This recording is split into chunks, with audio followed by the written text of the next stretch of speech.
Let's talk off-season winners. When it comes to the transfer portal, when it comes to retention, you can build your rosters in different ways when it comes to this season of the year, where you're leaving from Michigan winning the national championship, and you go through these next couple months of how you're going to be ended up like going into the next season. Teams have gone about it completely different ways, but I've got 10 different teams that I want to mention that for different reasons to me really stood out. Not necessarily saying these are going to be my top 10 teams next year, but these are the teams that stood out to me that I'm very impressed by with how they've treated these last few days and weeks and kind of the trajectory of where their program is headed, no matter what happens in this next little bit. So in no order, I'm going to talk about these 10 teams, kind of the 10 teams that have kind of won. These are my top dogs when it comes to off-season roster construction and how they've handled it all. So Duke Blue Devils, they are kind of the story of the last few days because within the last few days, they've had Big Pat Gamba. He announced that he was coming back. Caleb Foster announced he's coming back. Caden Boozer announced he's coming back. John Blackwell's transferring. Isaiah Evans is out, going to the draft. Now, Isaiah Evans, it's an interesting year to go and keep your name in the draft when you're a guy like him, where you're not one of these prized possession freshmen. It's a tough year to kind of bet on yourself, but maybe he received good word that he won't be falling too far in the draft, and that's essentially why he ended up leaving. All these kids, especially when you're his level of talent coming out of high school, they think that they're one and done. Credit to him for buying into a second year and staying around. I thought he was going to come back just because I don't really think his draft stock is crazy high. But it's probably best for Duke that he's gone because of how many guys that they have in their backcourt and in their room and everything. So, that one's the biggest news as of late because they got the Blackwell signing and then they end up losing him. So it kind of made some sense there because there was people that talked about if those two are playing together, there's not enough basketballs for them to be able to play with. So that made it a little difficult. So, but Duke has absolutely crushed it. They have absolutely killed it. They've got incoming freshman Cameron Williams. He's going to be a star. 6'11", power forward. He's going to be exceptional. I just hope you guys are ready to get that. Bryson Howard, he's going to be good. He's going to have the ball in his hands a little bit right away in my eyes, but I don't even know because when I talk to you about this full group of guys, it's going to be interesting with that backcourt. But it's almost like an embarrassment of riches in a way. Maxime Meyer, center, I don't think he's going to be playing necessarily right away. They've got enough already. Maybe he does come in and play right away. Who knows? But Deron Rippey, this one's interesting because at least according to 24/7, he has not he's not signed. So if you're in his shoes, I don't see how at this point you don't say like, why am I going here? And yes, I obviously. I would say I'm part of the crowd that doesn't love Duke, but I don't hate Duke as much as most. So I'm not saying this because it's like I don't want them to get these top freshmen. If you're Deron Rippey, what's the benefit of you going there? There's a chance that he may not even really play a whole lot unless they go like a 4-guard lineup. Because they're going to have John Blackwell, who says that he transferred to Duke to be able to get the ball in his hands and be able to play with it in his hands a little bit. Caleb Foster, he can kind of be combo guard. He can play off of it. He's super versatile when it comes to that. So I'm not worried about him. But then Caden Boozer's coming back to be the point guard. So if you've got Caden Boozer, Caleb Foster, and John Blackwell that will have the ball in their hands a little bit, then what is Deron Rippey supposed to do? Like, he's too good of a player to just be going somewhere to be a backup. Now, maybe Duke's paying him better and more than most, and maybe that just keeps him committed there. But I could see a world where he ends up like not entering the portal, but like getting released from his commitment and going elsewhere. But I don't think that's necessarily a bad thing if you're Duke. Deron Rippey is going to be a phenomenal player. I have no doubt in my mind. He's going to be a really, really good player. I don't even know where he would go at this point. I remember his final list ended up having like Tennessee in it. It's Tennessee, Duke. I can't even remember all the schools in it, but somebody would get a very, very good player in him. But I think with Caden Boozer, like the final play of last season is a tough look. It's a tough look for Caden Boozer. But they don't win the ACC championship without Caden Boozer. they don't like get as far as they do at certain times, even in the Siena game. Caden Boozer did some good things to be able to help win those games. He was very good down the stretch when Caleb Foster got hurt. Now you get Caleb Foster back, you get that veteran leader, you get Caden Boozer with a year under his belt. They're going to be fine with guard play. And then obviously John Blackwell. That's a guy that is going to be preseason first-team All-American, one of the best guys out there that you could have possibly picked up. Everybody ranks all these portal guys different. He was amongst the top of them in every single list and might have been my number one personally overall.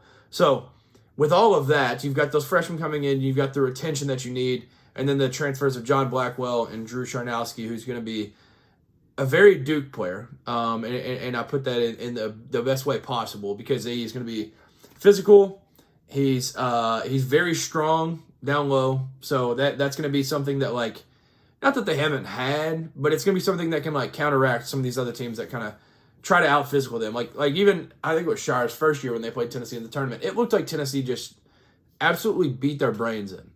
And not saying that many teams have done that over the past few years because they've kind of done a good job at getting players in and getting them through a strength program and getting these guys physically fit to be able to go and fight throughout the season. But Drew Charnowski is going to be a guy that I'm excited to see because I think he's going to be a very important piece for this team because, like I said, the backcourt is kind of loaded. So then you get to this point where you're trying to look at your front court and what you have in that. And I think Charnowski is going to be a good pickup. I think John Shire, like all these guys that he got out of high school, are going to be elite. Like it's to the point that when Cal was at Kentucky, he was this way. He's not like that at Arkansas, but this is how Shire is now with Duke. He just gets who he wants. Like it's like if he wants the kid, he's going to get him. There was very few guys that Cal ever missed on when he was at Kentucky.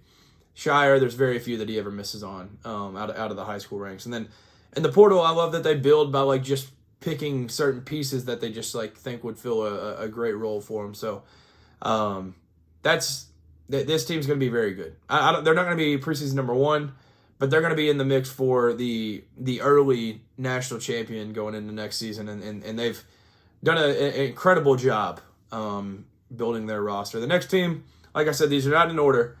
Texas. So you get Vokatitis back, who I think is amazing.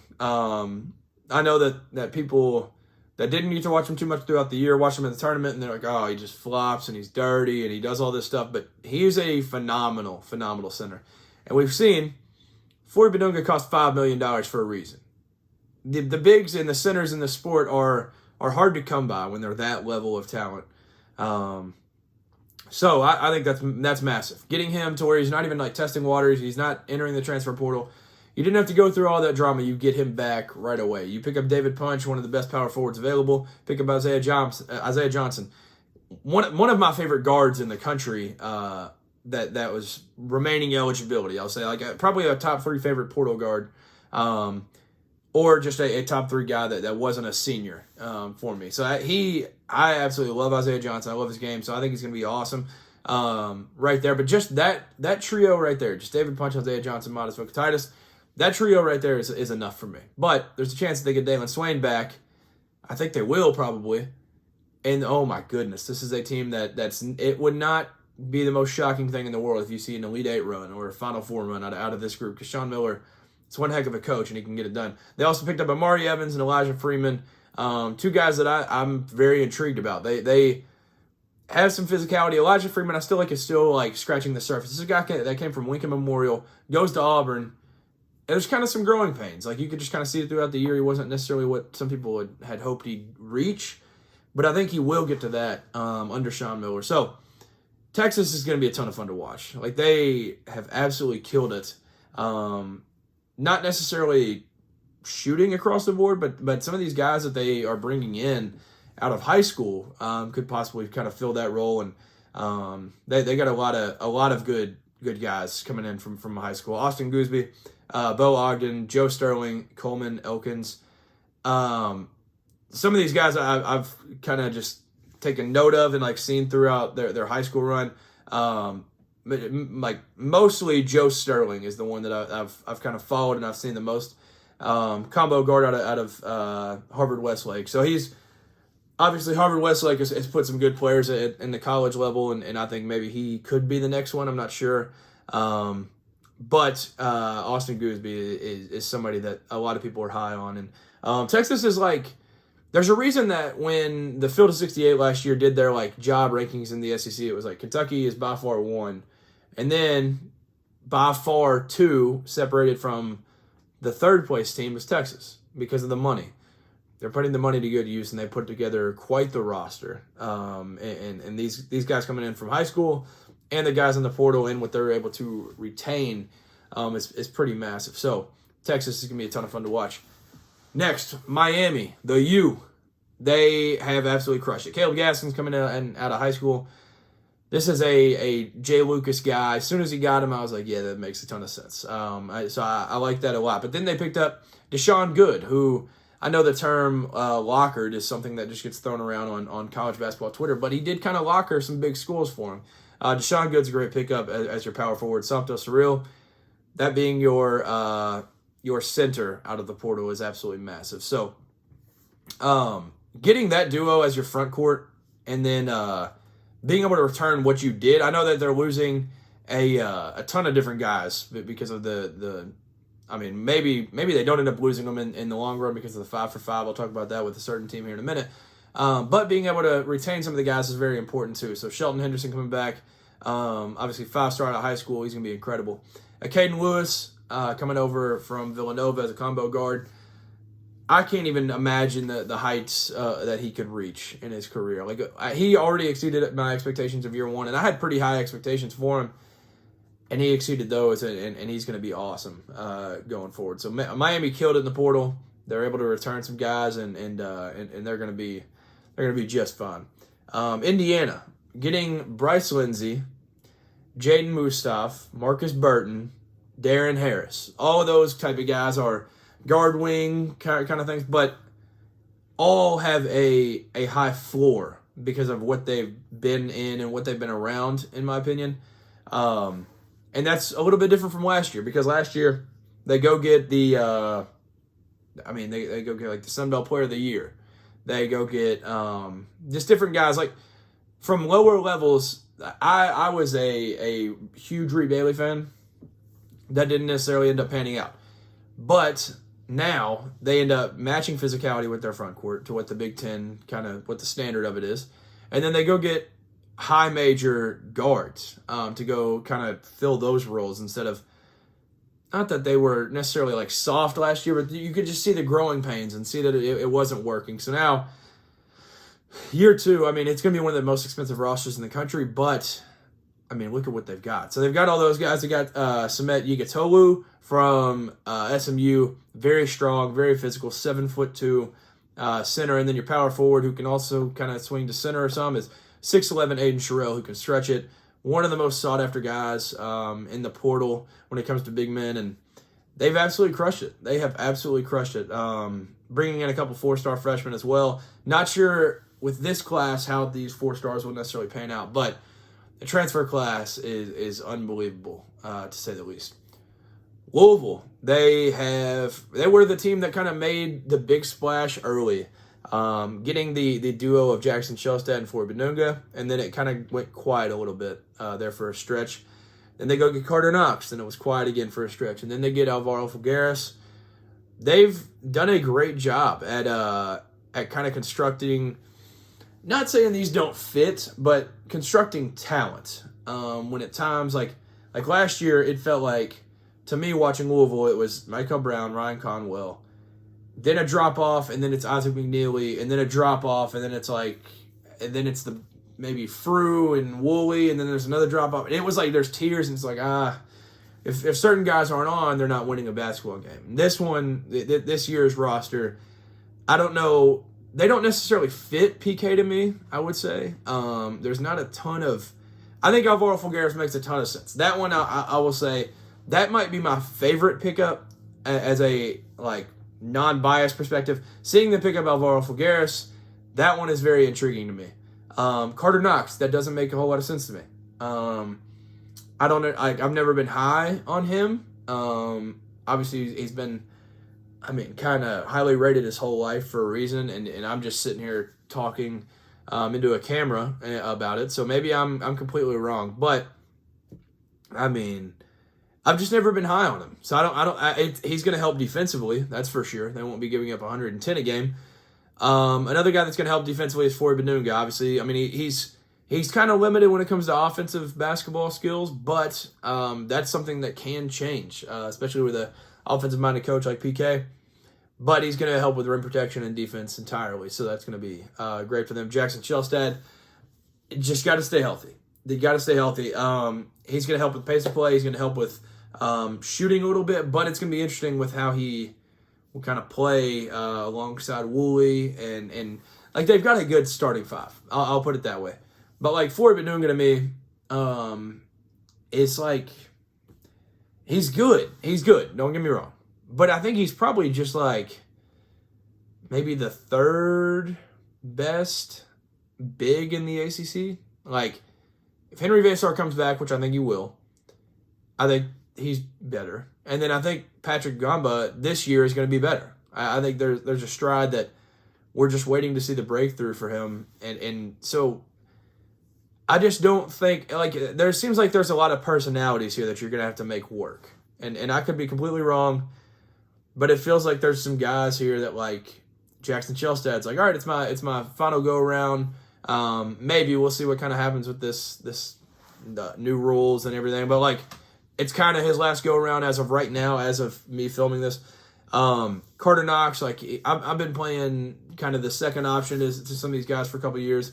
Floyd Benunga, he's like, all right, I got to get my offensive game up because of the NBA. Like, it feels like all three of those guys are kind of in a situation where they want to be able to prove themselves a little bit, and it's going to be tough to do so. And there's only one ball at the end of the day. And I'm just not necessarily sure. Like I said, Alvaro Figueres makes all the sense in the world. That one, it feels like a home run recruitment and commitment and everything. So that one makes sense. He's going to be able to score it. He's athletic enough. Like, he's going to be solid. I just don't know what they do outside of that. And with how much money they spent on Floyd Benunga and Jackson Shelstad, I'm not sure how much they can even really afford outside of that. So Louisville's crushed it, though. I will say, like, they've gotten these top end talent guys that they need, and they're going to be. I don't know if this team's even going to be better than last year's, because last year's at least had, like, Woolley come off the bench, and, like, Ali Khalifa would have some big games, hitting logo threes just out of nowhere. Like, they had guys, like, I don't even know who their bench is at this point. It's London Johnson and Adrian Woolley are the only guys that are really coming back. So it's interesting. But I will say, I do think that it makes sense for him, and I think they probably will get Juke Harris. Juke Harris is going through the process of going to the draft and doing all that, and it just, like I said at the beginning of this, it doesn't make sense to go if you're not one of those top of the top guys, because the money is better at college right now. Like, I get your goal is to get to the league, but say you could go play one more year with this type of talent all around you, you prove how you can play with talent, and you can go play in an offensive system that the NBA is going to love to see, then you can probably go next year. But I don't think that there's a world where they get outbid. Multiple people have put that out. I think they're probably going to offer $5.5 million, and they'll probably get Juke Harris. So if you're talking to me about that, like, if you go with a world where maybe Woolley's the sixth man again, I don't even know. I kind of thought part of him returning would mean that he's going to have to start. So maybe Juke, because that would have to mean Shelstad, Woolley, maybe Carter Knox is off the bench. I don't know. Maybe that starting group looks like Jackson Shelstad, Adrian Woolley, Juke Harris, Alvaro Figueres, and Floyd Benunga. And then Carter Knox is first off the bench. That's a legit squad. But then what do you have as your seventh man? Because as of right now, they've got me and you watching this as the seventh man. Brian Hodgson and his Providence Friars have absolutely killed it. I've seen enough shark memes or shark gifs put out, getting Miles Bird, Malik Mack, Devin Vanderpool, and getting Dink Pate. Dink Pate's the interesting one because you don't know what's even going to happen with that whole situation, but he's a great basketball player nonetheless. And it seems like he did all that he had to be able to make sure he'd be eligible and everything, to be able to be in the best spot, where he had kind of turned down numerous contracts that were offered to him because he wanted to have the opportunity to go back. So I think he's going to be fine. But you get David Vanderpool, who I'm a huge fan of. Huge fan of. Malik Mack is a solid guard that's already played in the Big East and did the reverse Ed Cooley, so that's pretty awesome. Miles Byrd is one of the guys that you're telling me they beat out essentially everybody for him. So that is extremely noteworthy. Like, they're going to be really, really good next year. Like, I haven't done one yet, but I'll probably end up doing a top 25, and they're 1,000% going to be in it because of the talent. Like, Brian Hodgson, I know whenever he got there, it was the joke of, like, if you are worried about my recruiting, look at my wife, and he's backed it up 1,000% because he's recruited his tail off, this portal, and he's done a great job with it. Tennessee. The Tennessee Volunteers are going with a different approach, but all this says to me is this might be Rick Barnes' last year. They are spending abundantly, but I think that means it might be his last year. So every year they've been kind of labeled as like the junkyard dogs, and like they're gonna slow you down, and they're gonna muck it up, and they're gonna be physical with you, and they're gonna do all this. But if you look at who they brought in and what they got out. Like, yes, they returned Dwayne Brown. I think he's going to be awesome next year. But they get rid of Jalen Carey, and then they bring in all these guys. I think they're tired of averaging, I don't even know how many points they averaged, low 70s. I think this is a team that's going to be able to go out there and fill it up. But will they be able to go with the Rick Barnes way and be able to stop teams? That's what it's going to come down to. But they have some good freshmen coming in, the most recent one being Christopher Washington Jr., This dude's such a good athlete. He's one of those you got to add syllables to athlete with athlete. He is unbelievable, ridiculous vertical. He was an Alabama commit at one time. 6'9", 195 small forward out of Murfreesboro, Tennessee. He's a dog. He's an absolute dog. I would say out of the freshmen that are coming in, he's probably the one that I think I could see kind of get minutes right away, just because off the bench, just because of what he can kind of do. But crazy good athlete. Very excited about that. But Terrence Hill Jr., one of the best guards available. The sixth man of the year last year. So it's going to be awesome to see him kind of take this step, because I thought there for a while he's going to go to North Carolina. He's going to be kind of in a backcourt duo type thing. Not that he's like by himself here, but he's going to be the guy. Like he's going to be. There's him and Day-Day Ames, but I feel like Terrence Hill Jr. is going to be like that dude in this backcourt this year. So not that he's going to be on that level, but like the kind of Jacoby Gillespie, where he's going to get some of these looks and stuff, and he's going to get stuff like set up for him, and it's a massive pickup to get Terrence Hill, because last year, I mean, if you just look at the A-10, last year, the A-10 was stacked. There were some very, very good teams, and he provided great minutes and great production all of last year. So Terrence Hill Jr. is going to be great. Day-Day Ames, like I mentioned, coming from Cal, he's going to be awesome. Miles Rubin, going to be a very good big. It's a Rick Barnes big to me. Like he actually makes sense. Some of the other guys don't necessarily, they aren't what he's always brought in, but Miles Rubin makes a ton of sense for me. Jalen Harrelson, great pickup for them. 6'7" combo guard. He was a 5-star coming out of high school. Coming over from Notre Dame. He's not like a three-point threat by any means, but the next guy I'll talk about is. But Jalen Harrelson, he's going to fit right in with this group and what they have around him, and just in SEC play in general, he's gonna fit right in. Tyler Lundblade from Belmont, they got their shooter. I'm sure they kind of pitched that Dalton Connect and Chaz Lanier role a little bit, but he's going to be over there just letting them fly, and he's going to be awesome for them. So they're going to be really good. They are going to be really, really solid. And now all eyes are pointed to Nate Ament, who we don't have a answer from yet, which I think means it's a little interesting because I don't know where he's projected in the draft. But like I said, Thomas Houck, he came back. I think anybody is on the table around that range to come back if they're, kind of around that spot. Because Nate Ament's going to get, I don't even know, like $5 million if he comes back next year, which would be around, I think, where he's probably mocked. price wise, and then they're still in the race for Juke Harris. So we'll see what happens there. But Tennessee is going to be very, very solid. So we'll see if it's Rick Barnes last year. But if not, they're trying to go out, or if it is, then they're trying to go out on top. And if not, then, I mean, like I said, they have some freshmen coming in. They're going to be solid. And but yeah, they're going to be absolutely stacked this year. North Carolina, Mike Malone, he comes in and they lose. They lose some guys to. Obviously, Caleb Wilson's going to the draft for very obvious reasons. Then Luka Bogovic says he's coming back. Then he's out. Goes to Oklahoma State. But they bring in Neoclis Dallas. He's 6'9", point guard, going to be able to run the show a little bit. He's going to be awesome. That's the guy I will say I'm most excited for. Matt Abel is going to be able to shoot it. He's going to be solid for them. I think that one makes a ton of sense. Terrence Brown as the other guard is going to be awesome. It's going to be an awesome fit. They get Jaron Stevenson back. Henry Vasar is the one. Maxwell Adams is also going to be very, very good. I'm excited to see him. Henry Vasar is the one that like all eyes point to. Like if he comes back, this is a top 20 team. I think comfortably. I don't know where I would have them if I was just looking at the full landscape, but I'll sit down, crunch the numbers here soon.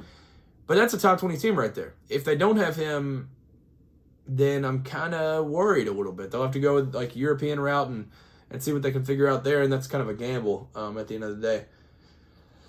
But if he comes back, this is a legit team, and they're going to be able to have a chance to be able to cut down the nets at the end of the day, and that's all you can hope for in year one of Mike Malone. They're going to be a very solid team, and he's done a lot better in the portal than I'll say that I thought he was going to, because he coming from the NBA, that's kind of the one thing that's completely different from anything that you have to do at that level. So he's done a great job. He's put together quite the team so far. Illinois, the retention. They get Stephon Vox, and that one is going to be awesome. He makes a ton of sense there. But they get Mirkovic, they get Stojakovic, they get the Ivisic brothers, they get Jake Davis. They've got a ton of guys returning. They don't even have a point guard right now. They had Kylan Boswell and Keaton Wilder last year that could kind of control things a little bit, but they also really just used Kylan Boswell at times to get the ball across half court and then kind of run stuff from there. So I don't even think it really means a ton. I would like to see them get a point guard. But, we'll see if we'll see what happens there. I don't know if they if they necessarily know what they're going to do there, or if it's going to be one of those things where it's just get it across half court and we're going to be fine, because we'll be so much better than some of the other teams that we'll be playing next year. There's a chance that Quentin Coleman, not saying he's going to be anywhere close to Keaton Wagler, but there's a chance that he could be a pretty impactful freshman right away. And maybe that's kind of their thoughts, is that he could end up being something special for him. But we'll see how that goes.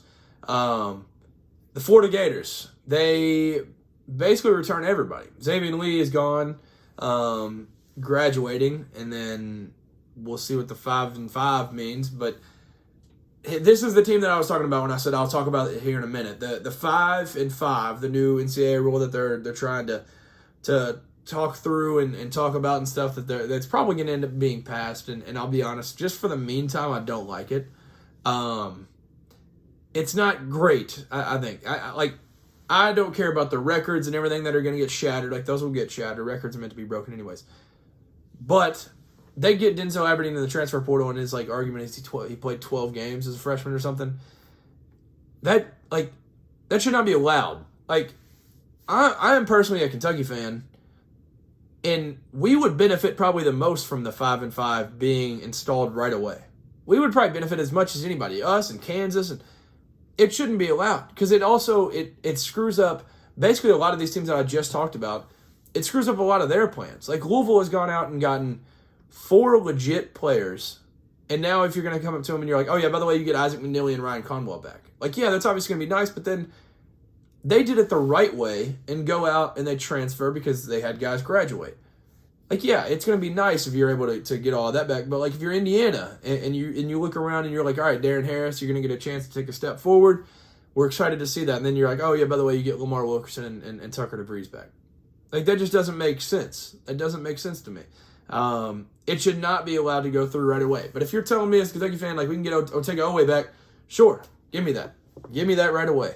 I just don't think it should be allowed. It's a rule that I'm not opposed to seeing go through, but it should not be. It should not happen right now to where you can bring guys back from last year. I just don't think that makes a ton of sense, because then you kind of screw the guys that did it the right way. That's my thoughts on it. So, nonetheless, though, whether Florida gets Denzel Aberdeen back or not, they're going to be elite and a top 3 team in America when it comes to going into next season. They get Tommy Houck was the only one that I thought was up in the air a little bit to me. Like, I thought for sure Chinyelu, he's going to the draft. He's going to be coming back. I thought Chinyelu and Condon would definitely be back. Tommy Houck, I was like, probably 60-40 he's back, just because of, like, Florida's the type team where their goal is to win national championships. They don't really care about your draft stock. That's just keeping it honest. They get that entire front court back. Obviously, the other 5-5 thing that would happen is if I think Micah Hanlock didn't enter the portal, I guess he could pull his name out and then return and still be like the fourth of the Towers. But they're going to be very, very good next year. Like I said, if they don't have Denzel Aberdeen, then they're still going to have the backcourt of Boogie Flan and Urban Klabjar. Then they're also going to have C.J. Ingram, A.J. Brown, and Isaiah Brown, who I think will all take steps forward next year. They're going to be a very, very good team. Very, very good team. And I don't know if they're going to be the title favorites going into the year, but they'll be top 3, top 4, top 5. They'll be somewhere in that range. But they have absolutely crushed it in this offseason, and it's not because of the portal. They have done it because of what they've been able to return, and what they could kind of convince these guys and pay these guys to get them back next year. And I don't think the Warriors were ever going to actually hire Todd Golden, but there was all those rumors and everything. And then, obviously, he didn't say no, but he kind of hinted at, like, yeah, I'll be back at Florida no matter what. And it'd be hard to turn down this team because you've got a legit chance to cut down the nets for the second time in 3 years. So that's my 10. That's not in order at all. It is Florida, Illinois, North Carolina, Tennessee, Providence, Louisville, Indiana, Miami, Texas, and Duke. Those are my squads. Those are the ones that I just think have made the most noise in this offseason and stood out to me the most. Alan Graves, he is still uncommitted. There's a lot of these top dudes that are still uncommitted, and there's not necessarily scoop on some of them because a lot of these guys, Alan Graves, Tunde Yusufu, Milan Momcilovic, those 3 are going straight draft right now, and then here in a month or so we'll probably revisit these type of guys because then we'll see what it kind of looks like, because these guys are going to go through their commitment stuff here. Their eyes are set on the draft, but they still have to kind of pick a school because if they don't end up going draft, they need somewhere to fall back to. Alan Graves, it's felt like it's LSU the whole time. He's from Louisiana. He's from, how do you say that? Ponchatoula, something, Louisiana. Very good freshman.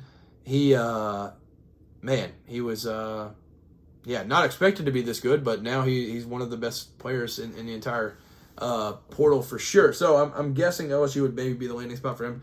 Tunde Yusufu, he was a guy that I thought would maybe hit the portal. I thought it was kind of like 70% draft, 20% return to Baylor, 10% portal. And then he ended up going like, all right, I'm just drafting. And I was like, oh, well, dang, that's kind of shocking. I figured there'd be something. I thought there'd be like a maintaining eligibility, whatever it may be. But then he enters the portal within the final moments, and it seems like UCLA and Kentucky are the 2 teams to watch for him. Who knows? That these situations are always pretty fluid. Milan Momcilovic, I haven't heard anything. The only thing that you initially saw was that Florida was going to be in the mix, but who knows at this point? They don't really have space for him. So I don't really know. I don't know where he ends up. Masamba Diop, I mean, they're going to get paid, Masamba Diop and Mustafa Sham. Those guys are going to get paid well, but I think they're going to kind of have to be like going to a team where the backcourt is the strength, and they can kind of be they can counter that in a way. Juke Harris, the 8th ranked player in the portal, like I said, I think he goes to Louisville. It just feels like it makes sense at this point. Other than that, most of the top guys. Paul McNeil is still uncommitted. I don't really know what his recruitment looks like. As a Kentucky fan, I wanted Kentucky to go all in and get Paul McNeil. That has not happened yet. And I think Kentucky at least contacted, but I don't think anything's come from it. So I think a return to NC State and playing for Coach Gainey is really in play there. So there's a chance of that. There's also a chance he could follow Will Wade to LSU because they have no team right now. Other than that, most of the top guys are all locked down now, and I will say there's been some shocking moves. There's been some moves that have made a ton of sense. Donnie Freeman goes to St. John's. That one was a big deal the other night. Who was the other? Najee Hines to UConn with Nick Kaminya. So they both go, and then Braylon Mullins announces his return. Cruz Davis goes to Texas Tech. I like that fit a lot. I think that's probably it. Bryson Tiller goes to the other side of the border war and goes to Missouri. The Tyron Stokes drama may be slowly coming to an end. Who knows? We will never know anything about that recruitment because once somebody knows something, he will change his mind, and so it's gonna be interesting because Kentucky and Kansas really need him at this point. It's not even a want at this point; it's a need, and Kentucky legit could have. It was Kyle Tucker and I'm forgetting who else, but they had kind of put out that Kentucky probably could have gotten 2 or 3 5-stars if they didn't go all eggs in one basket with Stokes. But that's been something that they've done for Kentucky and Kansas, where they've gone all in, going to make sure they get this number one prized recruit. And both teams really, really need him. Now, Oregon is the other team that's in play that's not out of it. I don't really know what the chances are that he would go there, but they picked up Jasper Johnson and Taylor Bowen. There's going to be some fun basketball, at least. I'll just say that. That's going to be fun to watch. But I think that'll probably do it for this one. Any big news and stuff, I'll jump back on, get a quick reaction type thing out if crazy things happen. But that's kind of an update to this point because most of the portal is kind of set, and all these offseason moves and stuff have kind of happened for the most part. Like AJ DeBanza today declared for the draft. We'll kind of wait and see on some of these other guys that are kind of in the mix of the stay-go decisions, like Koa Pete with Arizona. There's a lot of guys across. Damara, he's kind of in the mix there on whether he'll stay or go. There's just a lot of important decisions. A lot of them being bigs, actually. Marez Johnson also at Michigan. It's gonna be a ton of fun to watch these guys, and Krivas is gonna be in the mix. Badunga's also, I believe, still testing. So I don't think he's necessarily all just set on going to Louisville. So I think that's something that Louisville's banking on. But the money is probably better at Louisville than it would be if you go to the draft anyway. So that's it for this one. The 5 years, the 5 for 5, whatever they're calling that rule. That's going to be super interesting because they keep putting stuff out day by day with that one. And so we'll see kind of what happens there because there's a whole new group of people that kind of enter the play there. Like there's Braden Smith, obviously, Richie Saunders, Ryan Conwell of Louisville, like I mentioned. Like there's going to be those type of guys. It's going to be a crazy group of players if they do that 5 for 5 because it's. I'll get the list that I had seen out on Twitter because there was somebody that tweeted it out. Alex Caravan, Bennett Sturts, Donovan Dent, Terrace Reed, Zuby Ejiofor, Jackson Kohler, which, I mean, they got Anton Bonk today, but if they could get those bigs back at Michigan State, I think Tom Izzo would have a heyday. Joshua Jefferson, Miles Uzan, Jaden Bradley. The group is absolutely crazy.